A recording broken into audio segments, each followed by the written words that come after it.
Bon, écoutez, chers amis, nous sommes aujourd'hui ici à Périgueux, comme dans 10 autres villes en France, bien accueillis, n'est-ce pas, par la municipalité qui est venue nous faire enlever quelques affiches sur une magnifique statue que vous allez pouvoir voir tout à l'heure. Et je préciserai ce point au cours de mon intervention.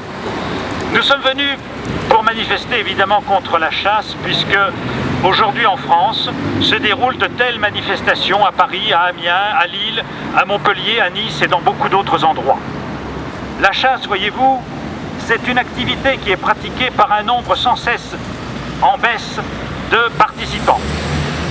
Je me souviens qu'il y a 40 ans, dans ce département de la Dordogne, il y avait à peu près 40 000 chasseurs.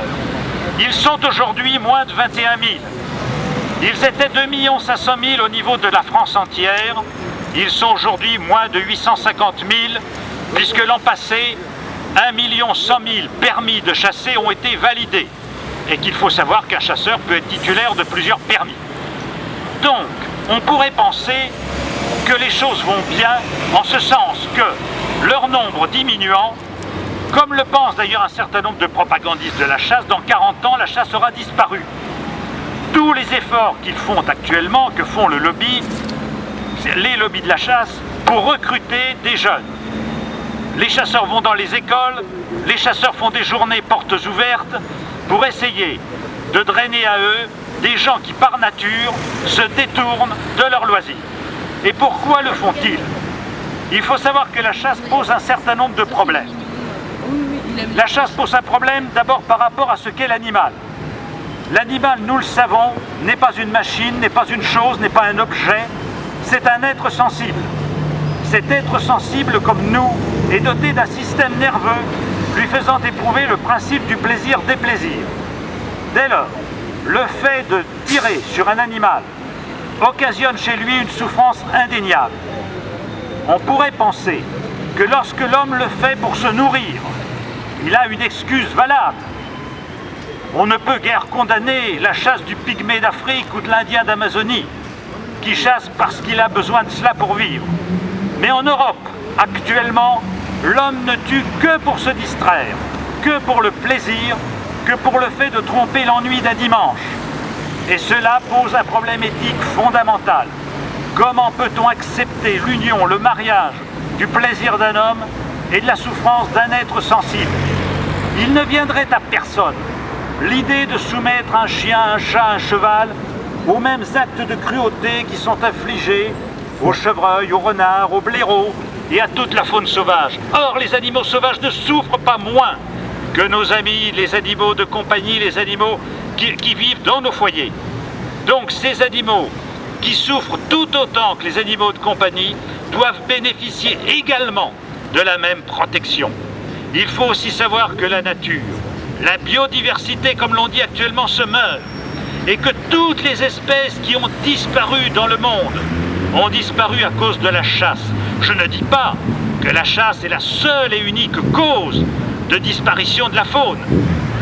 Les pesticides agricoles, les infrastructures routières et ferroviaires participent ô combien à la mort de la biodiversité. Mais dans ce contexte, la chasse en plus, c'est aussi et d'abord la chasse en trop. Toutes les grandes espèces qui ont disparu, depuis l'ours pyrénéen, en passant par le loup, le lynx et les grands rapaces, toutes ces espèces ont disparu à cause de la chasse. Et la chasse actuellement transforme nos campagnes en désert de vie. Donc, pour l'animal, pour la nature, il faut abolir la chasse. Troisième point, il le faut pour l'homme. Parce qu'aussi longtemps que l'homme prendra son plaisir à caresser des armes à feu au lieu de les briser, la civilisation sera en danger. La violence, le fait de tuer, le fait d'aimer des armes ne marque pas une civilisation. Plus une société est armée, plus une société est violente. Et il y a une banalisation de l'acte de tuer. Celui qui a appris à égorger l'animal égorgera son semblable à l'occasion. Celui qui a appris à se servir d'une arme à feu saura plus aisément s'en servir contre son semblable que celui qui a la répugnance pour tout ce qui est violence et tout ce qui est arme à feu. Je crois que la dignité de l'homme tient à sa capacité d'empathie et de compassion, et que la chasse est la négation par excellence de cette compatie, de cette compassion et de cette empathie. Voilà les raisons pour lesquelles il faut abolir la chasse. J'entends parfois on nous dire « mais c'est une tradition ».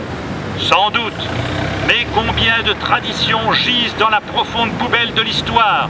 Songez aux combats de gladiateurs, aux ordalies, aux bûchers, aux procès de sorcières, à la torture, au bagne, à la peine de mort.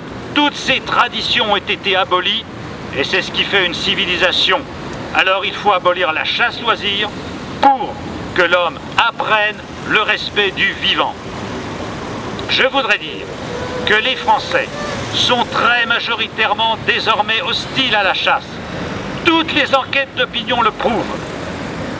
Notamment, une enquête IFOP qui remonte à il y a 4 ans déjà indiquait que 47% des Français souhaitaient l'abolition totale et immédiate de la chasse. 47%, voilà de quoi faire pâlir d'envie bien des partis politiques. 47%, c'est une très forte majorité pour une abolition totale. Et lorsqu'on interroge les Français pour savoir s'il faut plus de réglementation à la chasse, ils montent à 70 ou 80% qui souhaitent qu'il y en ait moins. Mais les partis politiques sont sourds à cet appel de l'opinion. Ils restent prisonniers d'un groupe de pression ultra-minoritaire qui impose ses lois, qui impose ses choix. On parle souvent, dans les banlieues, de zones de non-droit. Je dis que nos campagnes sont aussi des zones de non-droit où certains groupes de pression peuvent exercer des exactions, violer les propriétés, menacer les personnes, s'imposer partout, y compris là où on n'en veut pas. Eh bien, cette situation est intolérable au regard de l'état de droit. Nous sommes venus à Périgueux pour manifester pacifiquement, pas assez nombreux sans doute, et beaucoup moins nombreux que ce que nous représentons réellement dans l'opinion publique. Et nous avons apposé sur la magnifique œuvre d'art que l'on va vous montrer quelques affiches momentanées. Eh bien, en personne, le maire de cette commune est venu demander à ce que ces affichettes, qui étaient temporaires, soient enlevées. Voilà ce que sont les élus de la République. Voilà ce qu'ils sont en décalage total avec l'opinion, en décalage total en ce sens que pour eux, il y a des citoyens de seconde zone. Ce qui est le problème, c'est que ces citoyens de seconde zone sont désormais majoritaires dans le pays. Et je crois qu'il faudra leur faire sentir. Vous savez que les 6 et 13 décembre prochains, il y aura en France des élections régionales. Eh bien, dans la plupart des régions, les vieux partis politiques usés, qui ne correspondent plus à rien et qui sont discrédités, ont mis en position d'éligibilité des chasseurs.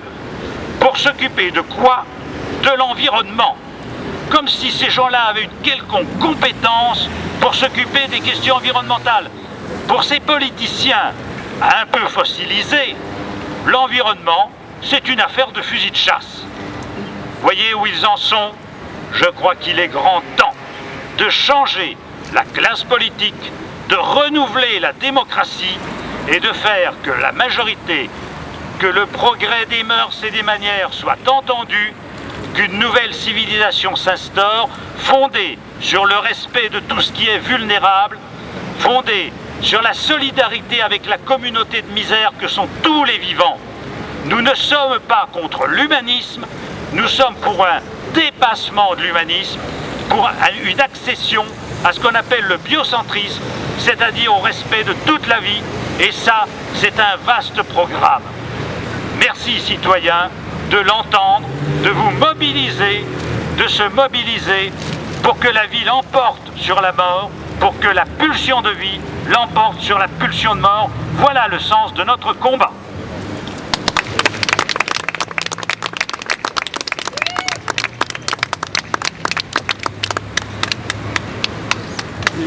Gabriel, conviction des gens, voilà, pour aller l'abattoir. Oui, quand on